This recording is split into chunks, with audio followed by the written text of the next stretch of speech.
عبداللہ ابن عباس رضی اللہ تعالیٰ عنہ سے مروی ایک روایت ہے، میں ایک دن حضور کے پیچھے بیٹھا ہوا تھا، سواری میں حضور کا ردیف تھا، تو حضور نے فرمایا اے بیٹے، اے لڑکے، میں تجھے کچھ کلمات سکھاتا ہوں، تو اللہ کے حقوق کا خیال رکھ تو وہ تیری حفاظت فرمائے گا۔ تو اللہ تعالیٰ جل شانہ کے احکام کی حفاظت کر، تو اسے اپنے سامنے پائے گا۔ اذا سألت فاسأل اللہ، جب سوال کرے تو اللہ سے ہی سوال کرے، اللہ سے مانگنے کا مزاج پیدا کر لیں کہ فرمایا تمہارے جوتے کا تسمہ بھی ٹوٹ جائے تو وہ بھی اللہ سے مانگو۔ ضرور بازار میں جاؤ دکاندار سے، لیکن حقیقی طلب اللہ سے ہونی چاہیے۔ بات بات پہ اللہ سے سوال کرو، بڑی سے بڑی چیز بھی اس سے مانگو، چھوٹی سے چھوٹی چیز بھی اسی سے طلب کرو۔ ہماری ساری ضرورتوں کا کفیل ہمارا رب، ہمارا مالک ہے۔ تو دوسری نصیحت یہ کی کہ جب تو استعانت طلب کرے، مدد طلب کرے تو اللہ سے ہی استعانت طلب کرے۔ وعلم، اور جان کہ اگر ساری امت، سارے لوگ، پوری قوم جمع ہو کے تمہیں فائدہ پہنچانے کی کوشش میں لگ جائیں تو تمہیں وہی فائدہ پہنچا سکتے ہیں جو تیرے لیے تیرے رب نے لکھا ہے۔ اور فرمایا وَإِنِ اجْتَمَعُوا عَلَىٰ أَن يَضُرُّوكَ بِشَيْءٍ، اور اگر تمہیں نقصان پہنچانے کے درپے ہو جائیں، لَمْ يَضُرُّوكَ إِلَّا بِشَيْءٍ قَدْ كَتَبَهُ اللَّهُ عَلَيْكَ، تو تجھے صرف وہی نقصان پہنچا سکتے ہیں جو اللہ نے تیرے لیے لکھا ہے۔ سارا زمانہ بھی مخالف ہو جائے، تیرا کچھ نہیں بگاڑ سکتا۔ ہاں، تیرے مقدر میں اگر کوئی چیز، کوئی بگاڑ لکھا ہے تو وہ ہوگا، اس کا ذریعہ وہ بن جائیں گے۔ تو اس لیے پھر اسی سے مانگو، اسی سے طلب کرو۔ رفعت الاقلام وجفت الصحف، جو لکھنا تھا اللہ نے لکھ دیا، لکھنے کے بعد قلم اٹھا لیا گیا اور جن صحیفوں پہ لکھا تھا وہ خشک ہو گئے۔ اب کتابیں بند ہیں، تو اس لیے اس نے تیرے لیے جو لکھا ہے وہ ہو کے رہے گا، تو خام خواہ لوگوں سے ڈرنے کی ضرورت نہیں ہے، اور تیرا فائدہ، تیرا نقصان اسی کے دستے قدرت میں ہے، تو اسی سے طلب کر، اسی سے مانگ۔ اور فرمایا تو اللہ تعالیٰ جل شانہ کو رخاء میں، خوشحالی میں یاد کر، یعرف کا فی الشدہ، وہ تجھے مشکل میں پہچانے گا۔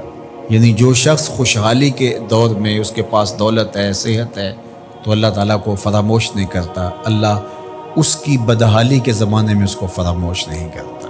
وعلم، اور جان، ان النصر مع الصبر، کہ جو مدد ہے وہ صبر کے ساتھ آتی ہے۔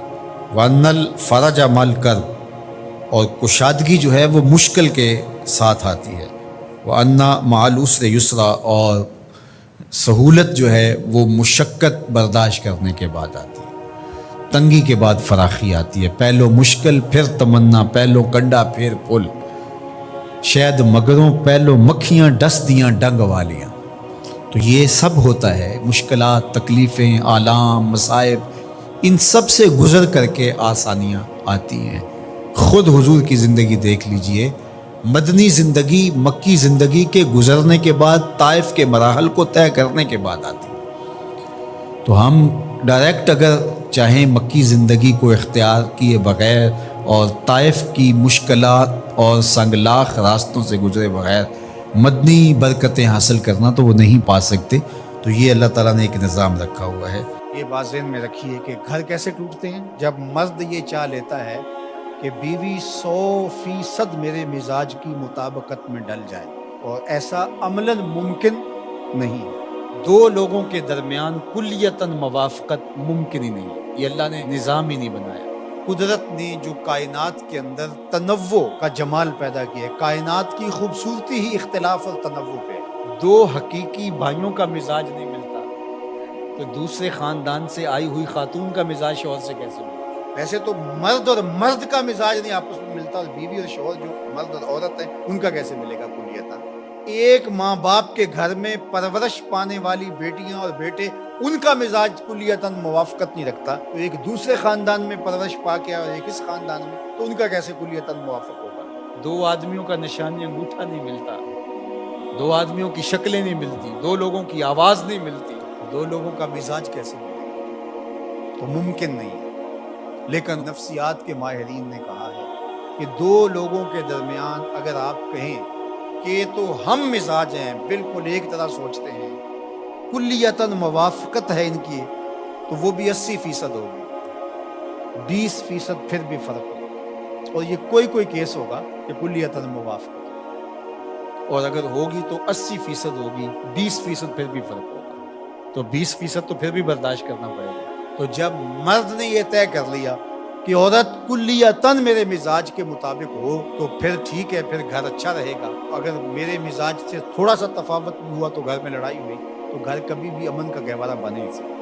اور اگر یہ بات عورت نے سوچ لی، جو اکثر عورتیں سوچتی ہیں، اور وہ کہتی ہیں کہ یہ مرد بالکل میری مٹھی میں بند ہونا چاہیے، یہ سوچے بھی تو میرے مزاج کی مطابقت میں ڈھل کے سوچے، اور اس کے لیے ان کو کسی عامل سے تعویذ لینا پڑے، اور عامل کہتے ہیں کہ سنگ دل سے سنگ دل محبوب قدموں میں، تو شوہر تو چیز ہی کوئی نہیں، تو وہ پھر وہ اس کے پاس بھی جاتی ہے کہ شوہر بالکل میری مزاج کی مطابقت میں ہو، اور اس کے لیے شوہر کی لائی کمائی ضائع کر دیتی ہے، اور ساری زندگی یہ مسئلہ حل ہی نہیں ہوتا، کیونکہ یہ حل ہونے والا ہی نہیں ہے، یہ مسئلہ لا ینحل ہے، قدرت کا نظام ہی قائم اختلاف اور تنوع پہ، دو لوگوں کے درمیان کلیتاً موافقت ممکن ہی نہیں، تو جب ممکن نہیں ہے تو تم ایک ایسی چیز جو ممکن نہیں ہے اس کو کیوں تم کوشش کر رہے ہو، ساری زندگی برباد کر رہے ہو۔ تو اللہ کے محبوب نے اس کے لیے کتنی خوبصورت بات کی، کہا اس کی کچھ چیزیں تمہیں ناپسند ہوں گی اور وہ ساری زندگی تمہارے مزاج سے ٹکراتی رہے، لیکن تم ان چیزوں پر نظر رکھو جو تمہیں پسند ہیں،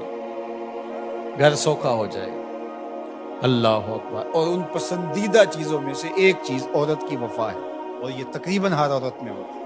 دوسری جانب آقا کریم نے فرمایا کہ میری شریعت میں سجدہ جائز نہیں، اور اگر جائز ہوتا تو میں بیوی کو حکم دیتا کہ شوہر کو سجدہ کرے، اس سے بلیغ انداز شوہر کے حق کو بیان کرنے کا نہیں ہو سکتا۔ اب یہ ایک فرمان سے حضور نے ایک تو ممانت فرما دی، غیر اللہ کے لیے سجدہ روا نہیں ہے، تعظیمی سجدہ بھی روا نہیں، حالانکہ تعبدی تو کبھی بھی روا نہیں ہوا، یہ تعظیمی سجدہ تھا، اور میں اگر جائز ہوتا تو میں بیوی کو اس کا حکم دیتا کہ وہ شوہر کے لیے سجدہ ریزی کرے۔ اب بتائیے کہ کس قدر بلیغ انداز ہے شوہر کے حقوق بیان کرنے کا، اور پھر آگے کیا خوب بات کی، ہن لباس لکم وانتم لباس لہم، تم ان کا لباس ہو اور وہ تمہارا لباس ہے۔ قرآن تو قرآن ہے نا، کنایتاً ایک لفظ استعمال کیا، لیکن قرآن کی بلاغت، اللہ اکبر۔ لباس پردہ ہوتا ہے، ڈھانپنے والا ہوتا ہے، تو میاں بیوی ایک دوسرے کے عیبوں کو، کمیوں کوتاہیوں کو ڈھانپنے والے ہوتے ہیں، نہ کہ نشر کرنے والے۔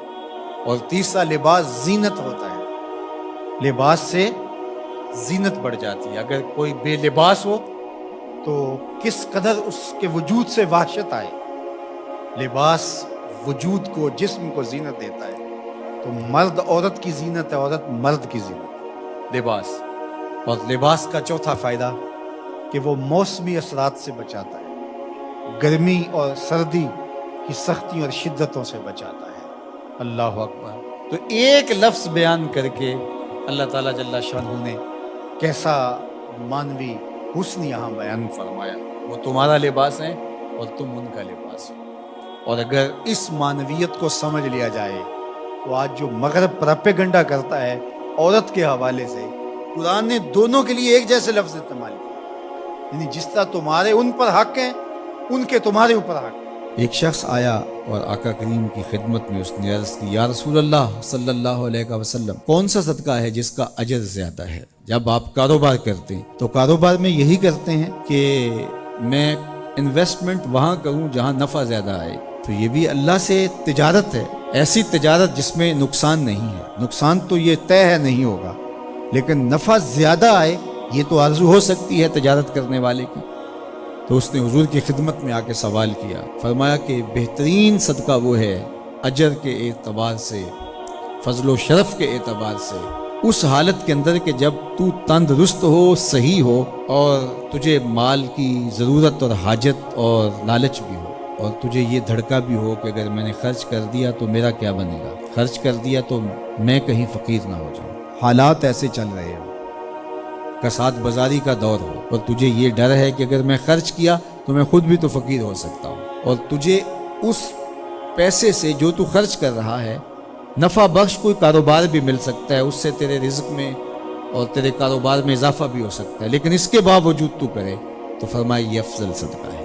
وَلَا تُمْهِلُ حَتَّى إِذَا بَلَغَتِ الْحُلْقُومَ، قلتا لفلان کذا ولفلان کذا وقد کان لفلان، نہ یہ کہ جب تیری سانس اکھڑ رہی ہو اور آخری ہچکیاں آ رہی ہوں اور سانس حلق کے قریب پہنچ گئی ہو، اور پھر تو کہے یہ میرا مال فلاں کو دے دینا، اتنا فلاں کو دے دینا، اتنا فلاں کو دے دینا۔ اللہ کے محبوب نے فرمایا تو نہ بھی کہتا تو یہ پھر بھی تیرا نہیں ہے، اب تو سب کو چھوڑ کے جا رہا ہے۔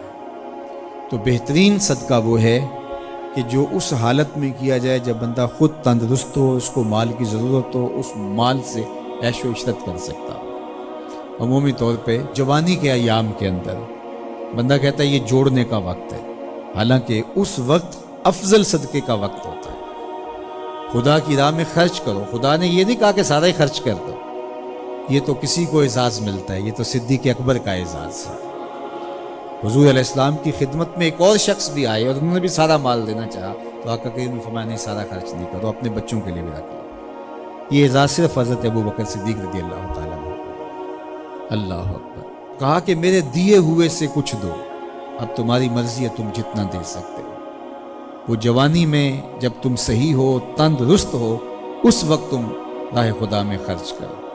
شہیہن، تمہیں خود لالچ ہو، انسان کہتا ہے کہ اب میں پیسے جوڑوں گا تو جوڑتے جوڑتے جوڑتے میں بہت جو ہے وہ بہتری کی طرف چلا جاؤں گا، لیکن صدقے کو ان حالات کے اندر بھی ترک نہ کرے۔ تیسرا، تخش الفقرہ، کہ تمہیں فقر کا اندیشہ ہو کہ اگر میں نے دیا تو آج کل جو حالات ہیں تو میں خود کہیں فقیر نہ ہو جاؤں۔ لیکن امتحان یہی ہے، جب ضرورت کو محسوس کرو، تمہیں خود فقر کا ڈر بھی ہو، پھر بھی راہ خدا میں خرچ کرو، تمہارا رب تمہیں فقیر نہیں ہونے دے گا۔ اس لیے کہ حضور علیہ السلام نے قسم کھا کے کہا ما نقص مال عبد من صدقہ، میں محمد صلی اللہ علیہ وسلم قسم کھا کے ضمانت دیتا ہوں کہ صدقے سے مال گھٹتا نہیں ہے۔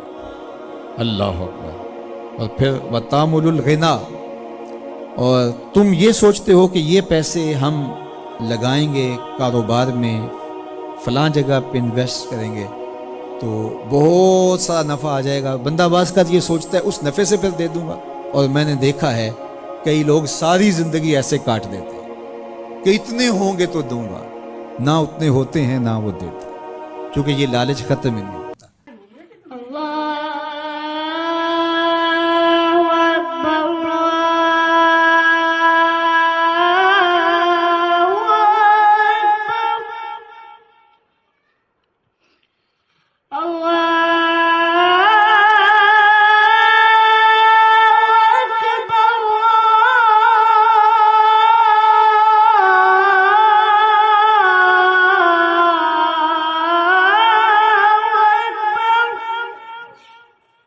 أشهد أن لا إله إلا الله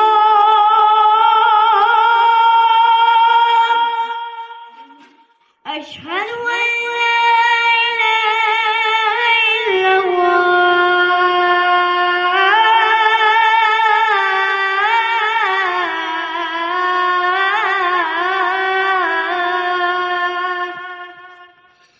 أشهد أن محمد رسول الله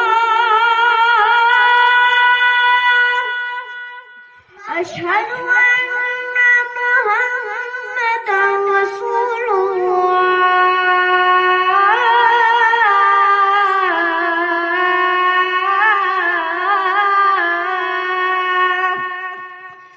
حي على